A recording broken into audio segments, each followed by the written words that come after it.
Hallelujah. आज भी प्रभु यीशु आपको आशीष दे। मैं परमेश्वर को, सच्चे परमेश्वर को नहीं जानता था। जानवर जैसे जीता था। आत्मिक तौर से मैं मरा हुआ था।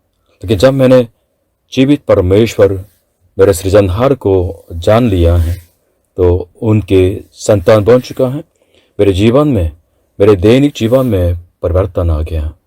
मैं प्रार्थना करने वाला बन गया हूँ।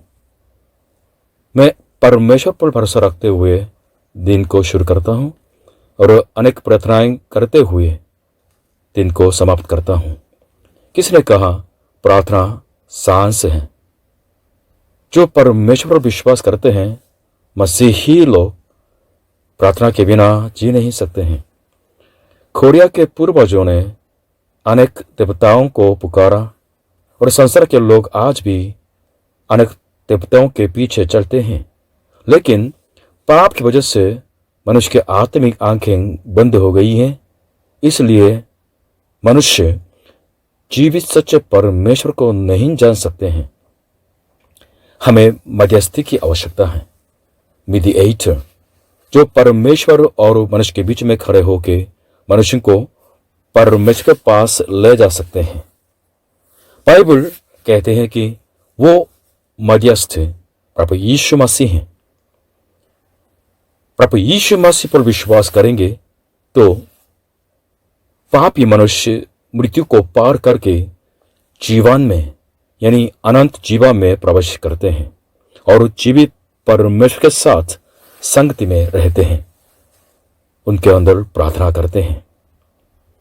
यूहन्ना 14:6 में लिखा है, यीशु ने उससे कहा, मार्ग और सच्चाई और जीवन मैं ही हूं।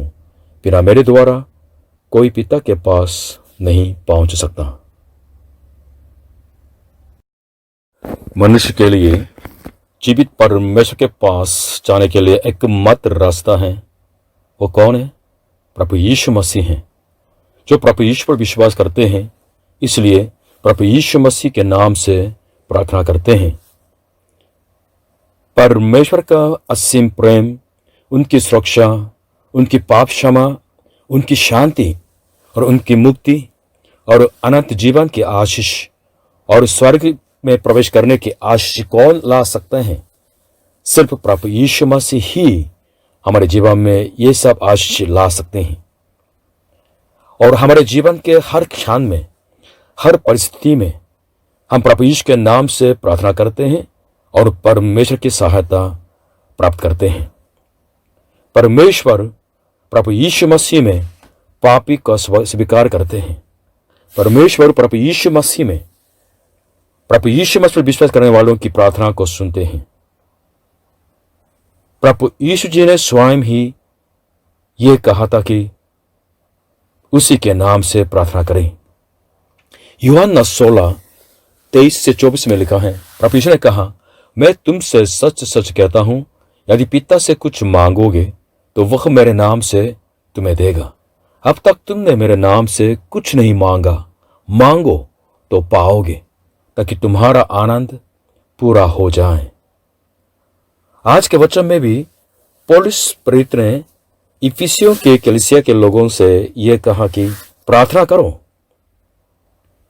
चर्च में जो प्रभु यीशु पर विश्वास करते हैं, उन संतों के सबसे महत्वपूर्ण कर्तव्य है प्रार्थना। आज के वचन इफिसियों की किताब 6 अध्याय 18 से 20 तक। और हर समय और हर प्रकार से आत्मा में प्रार्थना और विनती करते रहो और इसीलिए जागते रहो कि सब पवित्र लोगों के लिए लगातार विनती किया करो और मेरे लिए भी कि मुझे बोलने के समय ऐसा प्रबल वचन दिया जाए कि मैं हियब से सुसमाचार का भेद बता सकूं, जिसके लिए मैं जंजीर से जकड़ा हुआ राजदूत हूं, और यह भी कि मैं उसके विषय में जैसा मुझे चाहिए हियब से बोलूं। पॉइंट 1, कैसे प्रार्थना करें? 18 पद फिर से पढ़ेंगे। और हर समय और हर प्रकार से आत्मा में, यहां आत्मा का मतलब पवित्र आत्मा में प्रार्थना और विनती करते रहो और इसीलिए जागते रहो कि सब पवित्र लोगों के लिए लगातार विनती किया करो। बहुत बहुत पॉइंट्स इसमें लिखा हुआ है। पहले, और हर समय, मतलब प्रार्थना एक बार दो बार नहीं, 3 बार प्रार्थना के सच्चता में रहना है। जैसे हम सांस लेते हैं, इस तरह प्रार्थना जब जब मौका मिलता है प्रार्थना में लगे रहने के लिए आज्ञा दी गई है। और हर प्रकार से अनेक तरीका से प्रार्थना करने का तरीका होता है। अब लेते हुए भी प्रार्थना कर सकते हैं, या काम करते हुए भी प्रार्थना कर सकते हैं, या बिल्कुल खामोश में प्रार्थना कर सकते हैं, या चिल्ला चिल्ला के पुकारते हुए प्रार्थना कर सकते हैं। और आत्मा में, यानी पवित्र आत्मा में, हर विश्वास के अंदर परमेश्वर ने अपने पवित्र आत्मा को वास करने दिया है। इसलिए आपके अंदर पवित्र आत्मा है। अगर आप विश्वासी हैं, आप ईश्वर पर विश्वास करते हैं, तो विश्वास क्या है? ये अपने विचार को पूरा करने के लिए, अपने सपना को पूरा करना विचार, ये प्रार्थना नहीं, वरन प्रार्थना पवित्र आत्मा की इच्छा को पूरा करना है। परमेश्वर की इच्छा को पूरा करने के लिए पवित्र आत्मा की अगुवाई में चलते हैं।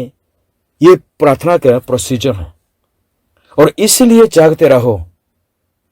प्रार्थना वास्तव में जागृत होना है। जो आत्मा में जागृत होते हैं वो सचमुच में ठोकर नहीं खाते हैं।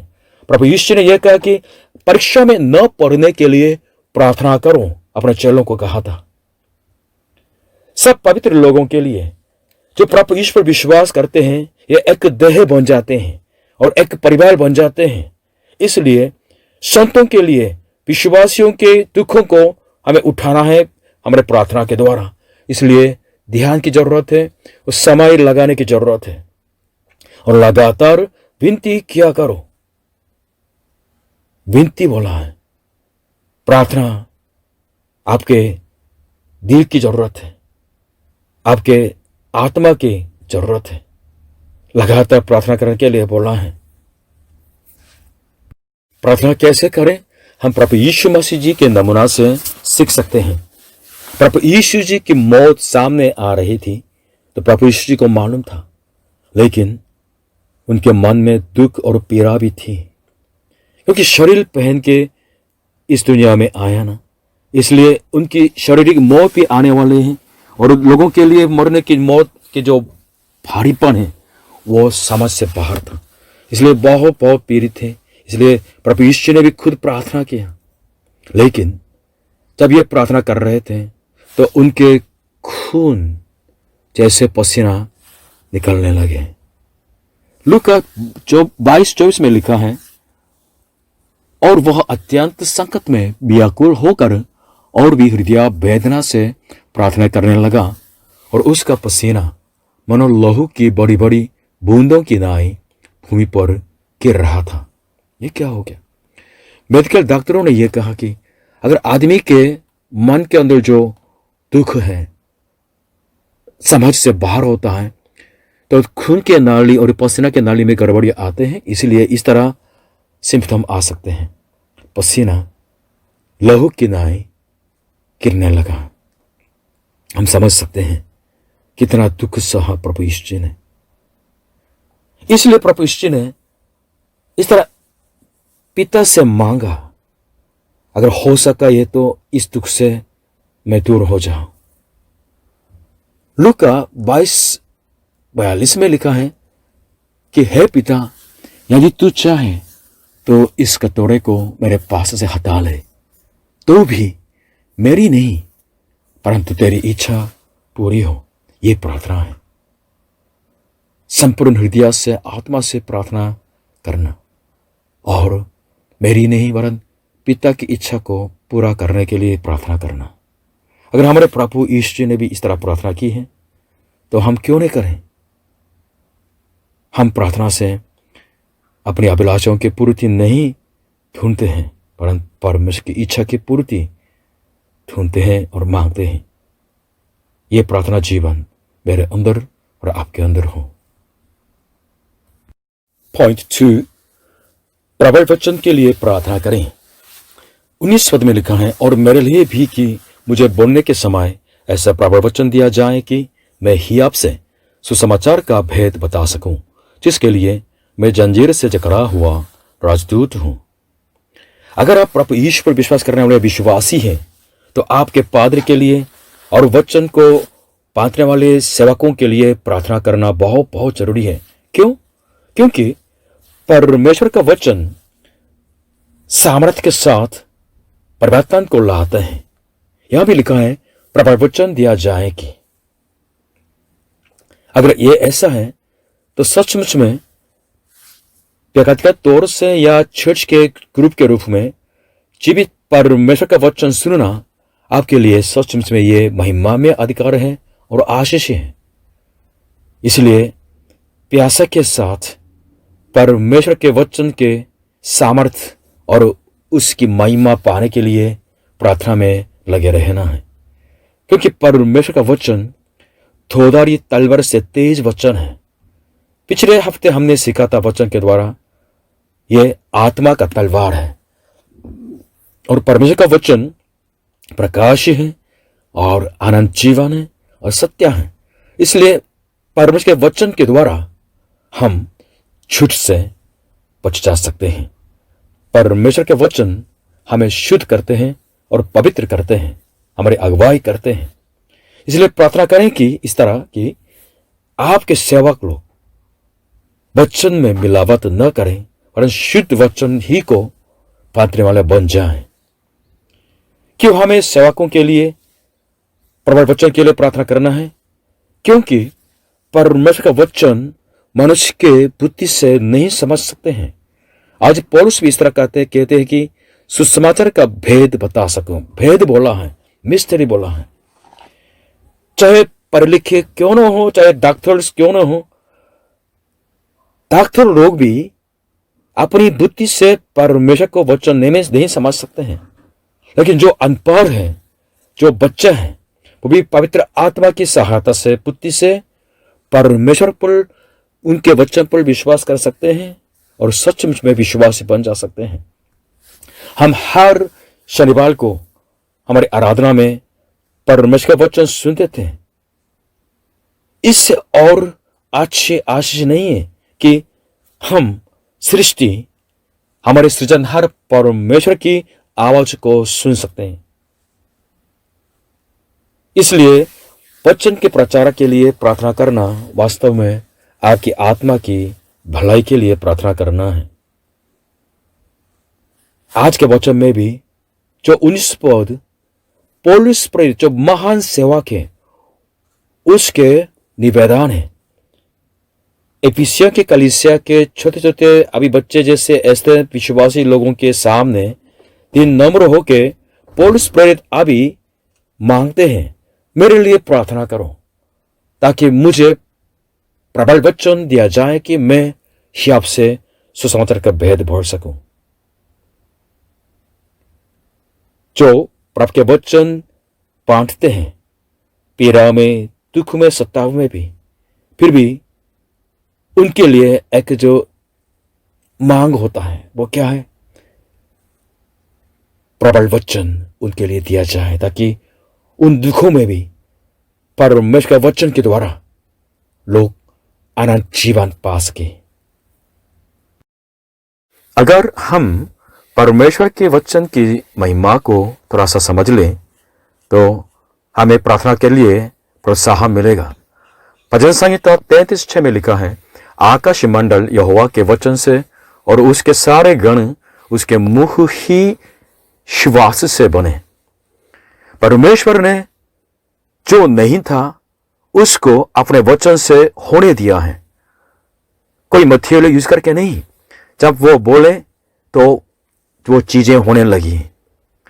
इसलिए परमेश्वर अपने वचन के द्वारा हमें नया बना सकते हैं। सृजनहार परमेश्वर के सामर्थ्य उनके वचन के द्वारा हमें मिल जाता है, तो चाहे जितना बुरा आदमी क्यों न हो वो पवित्र बदल जा सकते हैं। परमेश्वर के इस सामर्थ्य की वजह से हमें बलपूर्वक वचन के कार्यों की आवश्यकता होती है। भजन संहिता 119:30 में लिखा है, तेरी बातों के खुलने से प्रकाश होता है, उससे भोले लोग समाज प्राप्त करते हैं। मनुष्य को कैसे तुलना करें, यह तुलना सही होगा। घोर अंधकार में पड़ा हुआ अंधा व्यक्ति, उसके लिए प्रकाश की आवश्यकता होती है। परमेश्वर का वचन अंधे व्यक्ति के लिए प्रकाश देते हैं, जीवन की रोशनी देते हैं। भजन संहिता 119 105 में लिखा है, तेरा वचन मेरे पाँव के लिए दीपक और मेरे मार्ग के लिए उजियाला है। लूका 21:35 में प्रभु यीशु ने खुद कहा था, मैं तुमसे सच कहता हूं कि जब तक ये सब बातें न हो लें तब तक इस पीढ़ी का कदापि अंत न होगा। प्रभु यीशु मसीह जी का वचन सदा के लिए वचन है। अगर उसी के वचन पर आधारित जीवन बनाते हैं, वे लोग भी सदा के लिए होंगे। इसलिए जब प्रभु यीशु के सुसमाचार सामर्थ्य के साथ बांटे जाते हैं तो परमेश्वर के कार्य प्रकट होंगे और लोग उद्धार पाने लगेंगे। यही कारण है कि हमें प्रार्थना जरूर करना है वचन को, बलपूर्वक वचन को पाने के लिए। हालेलुया। पॉइंट 3, हियाब के लिए प्रार्थना करें। आत्मिक युद्ध जिसके बारे में हमने पिछले हफ्ते सीखा था, वो वास्तव में प्रभु यीशु के सुसमाचार को फैलाने वाले ऐसे युद्ध हैं। चर्च शुरू से अभी तक शताब्दी में रहती है। पहले शताब्दी में जो विश्वासी लोग, प्रभु यीशु के चेले लोग बहुत कम थे, इसलिए वे लोग जान के खतरा में रहते थे। जहां जहां प्रभु यीशु को फैलाने वाले प्रचारक थे, ये लोग तो अपने प्राण डाल के सेवा करते थे। इंडिया के लिए भी बहुत बहुत मिशनरी लोग आके उन्होंने सुसमाचार बांटा है और अपनी जान दे दी। खोड़िया के लिए भी हजारों सेवक सेविका लोग इस देश में आके अपनी जान दे दी। और सचमुच में हम उस युग में रहते हैं जहां सबसे ज्यादा शहीद होने लगते हैं।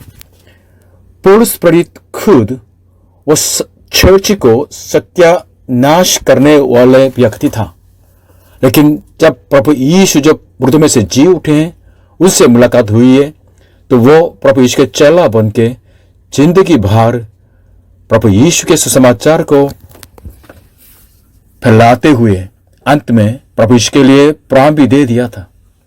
जहां जहां वो जाता था वहां वहां सताव, निंदा और हत्या का खतरा हमेशा उसकी प्रतीक्षा करता था।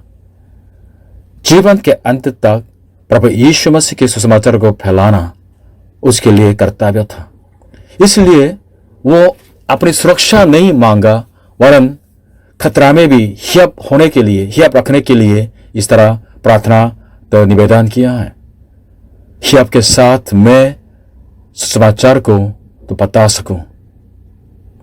कभी कभी खतरा तो बदल नहीं जाता है, खतरे की परिस्थिति वैसे ही है, लेकिन अगर हम हियब के साथ जिए तो प्रभु के लिए जी सकते हैं और सुसमाचार बांट सकते हैं। बहुत बहुत सेवकों के सेवकाई में, और अगर आप विश्वासी हैं तो आपके व्यक्तिगत तौर से वचन की सेवा में भी आपके लिए भी, उनके लिए भी हियब की आवश्यकता है। इसलिए हियब के लिए प्रार्थना करने के लिए आज आज्ञा दी गई है। इस कोरोना पैंडेमिक के परिस्थिति में भी काफी लोग उदास से रहते हैं, रोते हैं, लेकिन जब हम हियब के साथ हियब के लिए प्रार्थना करते हैं तो सचमुच में प्रभु यीशु मसीह में हम जय प्राप्त कर सकते हैं, जयवंत जीवन जी सकते हैं। परमेश्वर हमारे लिए शांति लाने वाला है, प्रोत्साहन लाने वाला है, हमारे लिए आशा रखने वाला परमेश्वर है। इसलिए हम उस परमेश्वर पर भरोसा रखते हुए हियब के लिए प्रार्थना करें। हमें हियब के साथ जीना और हियब के लिए प्रार्थना करना सीखना है।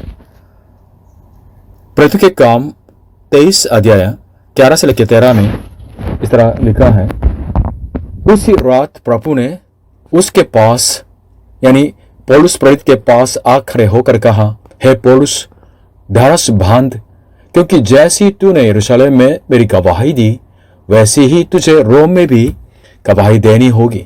जब दिन हुआ तो यहूदियों ने ऐसा किया और शपथ खाई कि जब तक हम पौलुस को मार न डालें तब तक खाएं या पिएं तो हम पर अधिकार।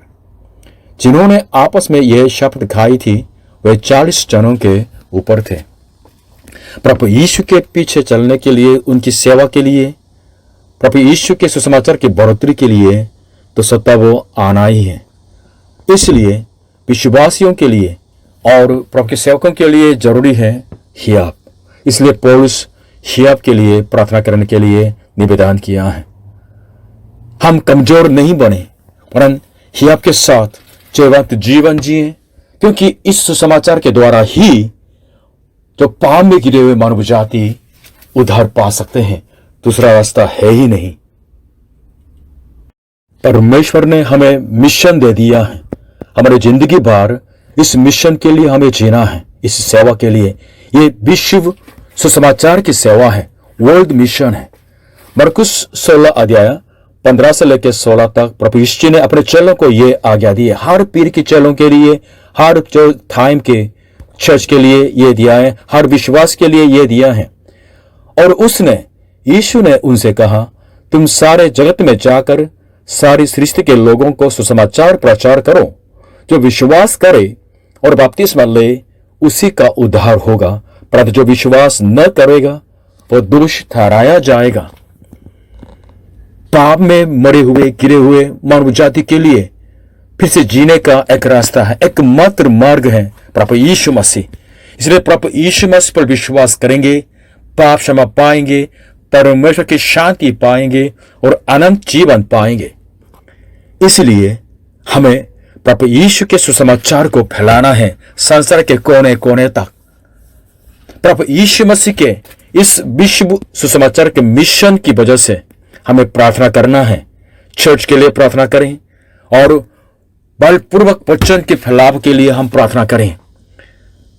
पहलो प्रार्थना करें सांस लेने जैसे। प्रार्थना करें हमेशा जागृत होते हुए, परीक्षा में न पड़ के। प्रार्थना करें आपके संपूर्ण हृदय से, आत्मा से। प्रार्थना करें फिजिकल लेबर जैसे करके। प्रार्थना करें मानव और परमेश्वर के बीच में एकमात्र मध्यस्थ, ऑन एंड ऑन मीडिएटर प्रभु यीशु के नाम से प्रार्थना करें। प्रभु आपको आशीष दें सदा के लिए। आमीन।